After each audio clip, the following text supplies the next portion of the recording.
Hello guys, good evening po ulit dito sa ating YouTube channel, Don't Be Said It. Once again, ako nga pala si Josh. And for today's video guys, kung ikaw is bago pa lang and gusto mong magkaroon ng extra income this year 2023, pwede mong itry itong Facebook Reels.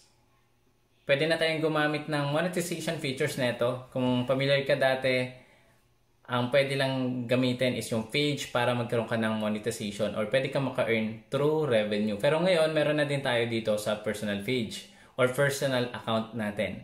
Pwede na din tayo magkaroon ng ads, in-stream ads, saka stars. So, paano nga ba to? So, sobrang dali lang naman na ito guys. Kailangan mo lang magkaroon ng 1,000 views and 1,000 followers for the past 60 days. Pero yung iba guys, kahit wala silang 1,000 followers, nagkakaroon sila ng invitation for Facebook Reels ads. Okay?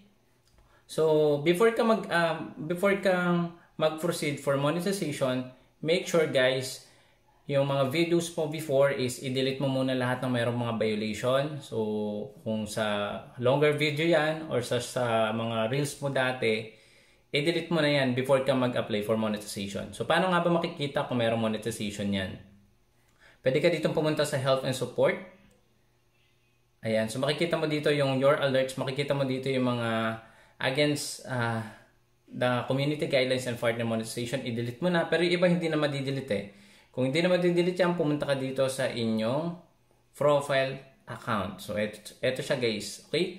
So, kung gusto mo i-activate na din ang inyong professional dashboard, i-click po itong tatlong bilog na yan sa may gilid. Makikita mo dito sa may ibaba yung professional dashboard.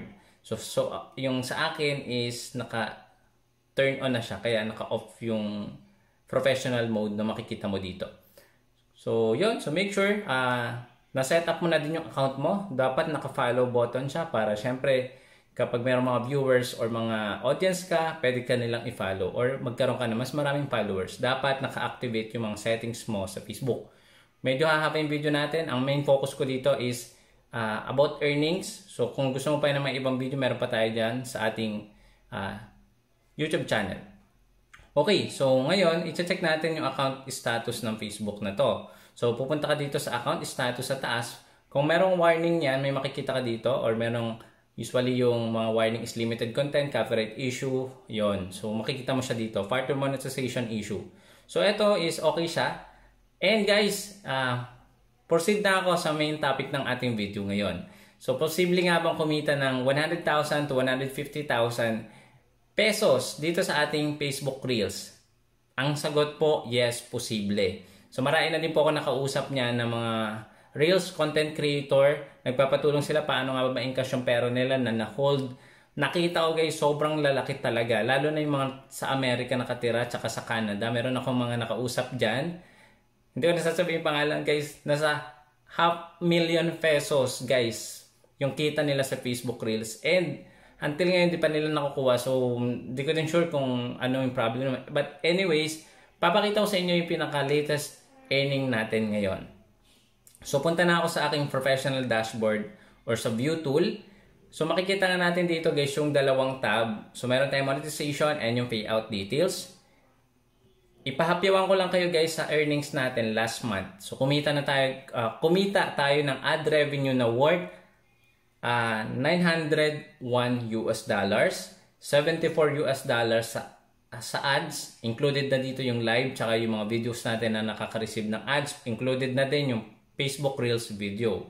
Meron din tayong kita sa ad breaks. Yung ad breaks po, ito po yung longer video. So kailan ko lang dito na-activate yung in-stream ads. And overall, ang total niyan is $981 US. So, ito guys yung computation niyan. So, 981. Ayan guys, no, nakikita nyo. 981, i-times natin yan guys sa 54 pesos.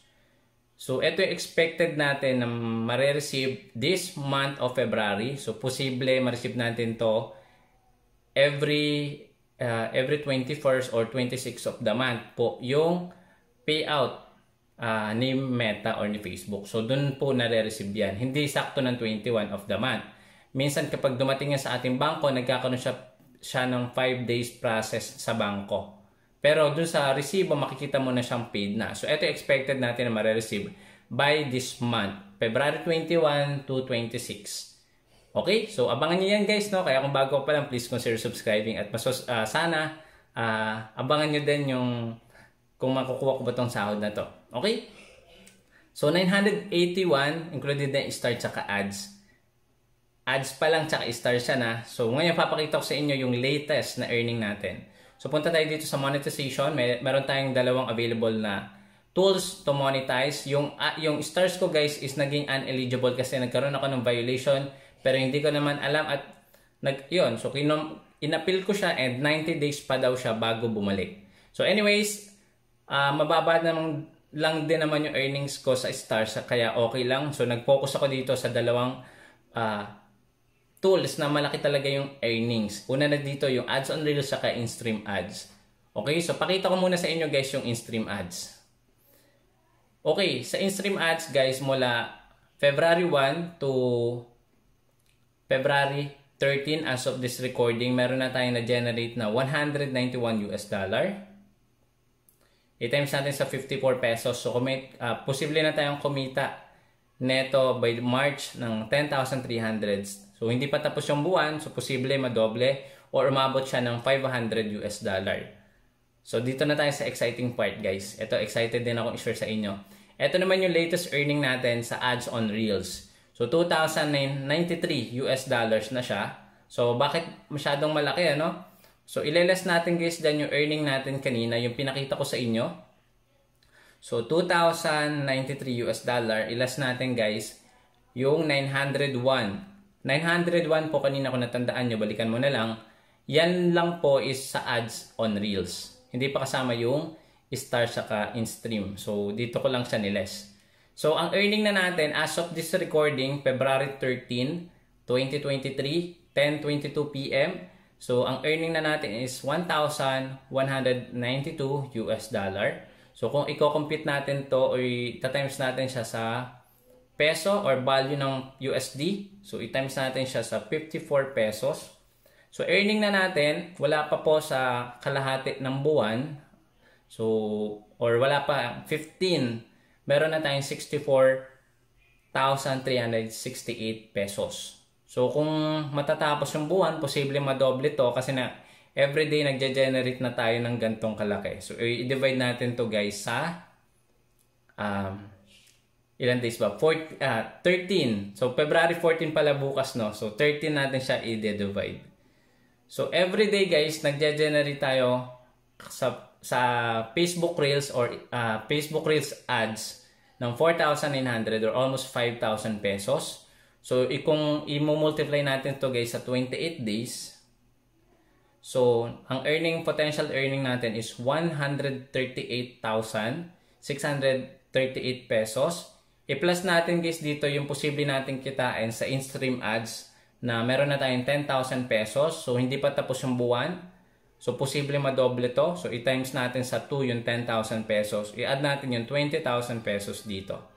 So posibleng kumita tayo by this month, February, at mare-receive natin to sa March ng 158,638 pesos. So yan guys. Actually, yung followers ko is sobrang liit po neto compare sa mga big content creator na andyan na po sa YouTube, sa Facebook. What if makita nyo pa yung earnings nila? Eto guys, ngayon nyo lang nakikita yung actual na computation. Live po, wala po neto sa ibang content creator. Eto mas clear. So, sana kung nagkaroon ka ng idea, please consider subscribing.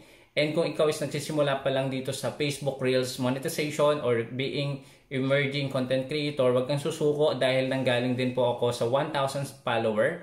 Ang mabibigay ko na advice sa'yo bago matapos ng video na to, pumili ka ng niche. Mula sa niche na napili mo, mag-create ka ng original content, engaging and informative content. Kapag meron ka na informative and engaging content, may niche ka na, mag-upload ka consistently or consistency. Okay? So, everyday mag-upload ka na mag-upload. Yun lang guys. So, hopefully may natutunan and pwede mo itong i-share sa inyong mga kaibigan na nasa Canada, nasa Hawaii. Kasi, i-take advantage natin yung mga top tier country na yan kasi sobrang laki po ng potential earning natin sa ads sa mga country na yan. Okay? So, maraming salamat at natapos mo itong video na to, please consider subscribing and hit the notification bell para ma-notify kita sa ating mga susunod na video. Follow mo na din ako sa aking Facebook Reels account, Jose Opo Mulieda Jr. See you again next time. Bye-bye.